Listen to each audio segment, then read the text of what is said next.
Bismillahirrahmanirrahim. Assalamualaikum warahmatullahi wabarakatuh. Baik, di sini kita lanjutkan untuk materi yang kedua, yakni adalah tentang struktur dari politik itu sendiri. Secara sederhana, struktur itu sendiri dapat kita artikan sebagai suatu keterkaitan ataupun kerjasama antara organisasi-organisasi politik yang berada dalam suatu pemerintahan agar dapat mencapai suatu tujuan yang sama. Unit dasar struktur politik adalah peran individu. Peran merupakan pola-pola perilaku yang teratur yang ditentukan oleh harapan dan tindakan sendiri dan orang lain.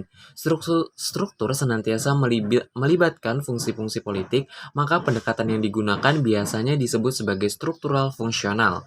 Menurut Almond dan Paul Jr., struktur politik dapat dibedakan ke dalam sistem, proses, dan juga aspek-aspek kebijakan. Struktur sistem merujuk pada organisasi dan juga institusi yang memelihara dan mengubah struktur politik, dan secara khusus struktur menampilkan fungsi tersebut.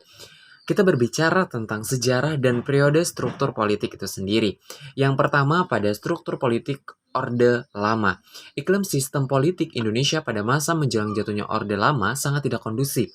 Saat itu Indonesia seolah terbagi menjadi dua kubu yang sangat besar, yakni ada pihak yang pro dengan Presiden Soekarno dan juga pihak yang menentang akan pemerintahan Soekarno. Era 1950 sampai 1959 ialah era di mana Presiden Soekarno memerintah menggunakan konstitusi Undang-Undang Dasar sementara pada tahun 1950, di mana periode ini berlangsung dari 17 Agustus sampai 5 Juli pada tahun 1959. Pada bulan Juli, pada tanggal 5 pada tahun 1959, parlemen dibubarkan dan Presiden Soekarno menetapkan konstitusi di bawah dekret presiden. Soekarno juga membubarkan konstituante yang ditugasi untuk menyusun undang-undang dasar yang baru. Dan sebaliknya, menyatakan diberlakukannya kembali Undang-Undang Dasar 1945 dan dengan semboyan kembali ke Undang-Undang 1945. Soekarno memperkuat tangan angkatan bersenjata dengan mengangkat para jenderal militer ke posisi yang penting. Tindakan Soekarno mengeluarkan dekret ini dipersoalan keabsahannya dikarenakan menurut Undang-Undang 1950 sementara Presiden tidak berwenang memberlakukan atau tidak memberlakukan sebuah undang-undang seperti yang dilakukan melalui dekret tersebut. Puncaknya pada orde ini gerakan pemberontakan PKI pada tanggal 30 September 1965 yang lebih dikenal dengan sebutan G30 PKI, di mana 6 pejabat militer Indonesia, beberapa orang lainnya dibunuh dalam suatu pemberontakan yang disebut sebagai usaha kudeta yang dituduhkan kepada anggota Partai Komunis Indonesia. Kita berbicara tentang Orde Baru. Pada Orde Baru ini, Soeharto memulai dalam dunia politik Indonesia mengubah kebijakan luar negeri dan dalam negeri yang ditempuh pada masa jabatannya. Orde Baru memilih perbaikan dan perkembangan ekonomi sebagai tujuan utamanya dan juga menempuh kebijakan melalui struktur administrasi yang didominasi oleh militer. DPR dan MPR tidak berfungsi secara efektif, yang mana anggotanya bahkan seringkali dipilih dari kalangan militer. Khususnya mereka yang dekat dengan cendana. Hal ini mengakibatkan aspirasi rakyat sering kurang didengar oleh pusat, yang mana juga pembagian PAD ini juga kurang adil karena 7% dari PAD tiap provinsinya harus disetor ke Jakarta sehingga melebarkan jurang pembangunan antara pusat dan juga daerah.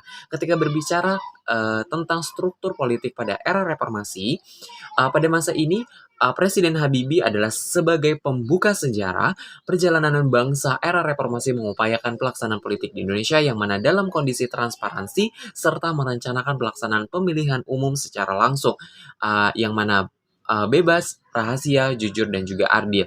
Pemilihan umum yang akan diselenggarakan di bawah pemerintahan presiden ini merupakan pemilihan umum yang telah bersifat demokratis. Habibie juga membebaskan beberapa narapidana politik yang ditahan pada zaman pemerintahan Soeharto. Kemudian Presiden Habibie juga mencabut larangan berdirinya serikat-serikat buruh independen.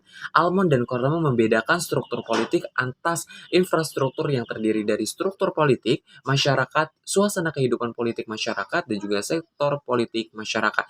Dan suprastruktur politik yang terdiri dari beberapa sektor pemerintahan, suasana pemerintahan, dan juga sektor politik pemerintahan. Secara sederhana, politik sendiri dapat dibagi menjadi dua bagian besar.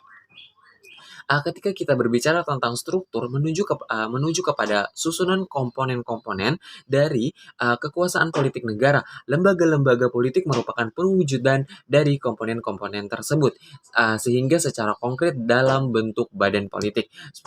Suprastruktur politik sering juga disebut sebagai bangunan atau mesin politik yang secara resmi atau lembaga pembuat keputusan politik yang sah.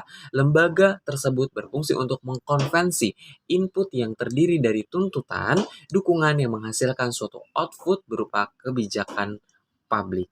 Mungkin itu saja penjelasan untuk dari struktur dari politik itu sendiri.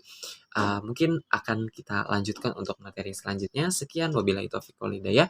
Wassalamualaikum warahmatullahi wabarakatuh.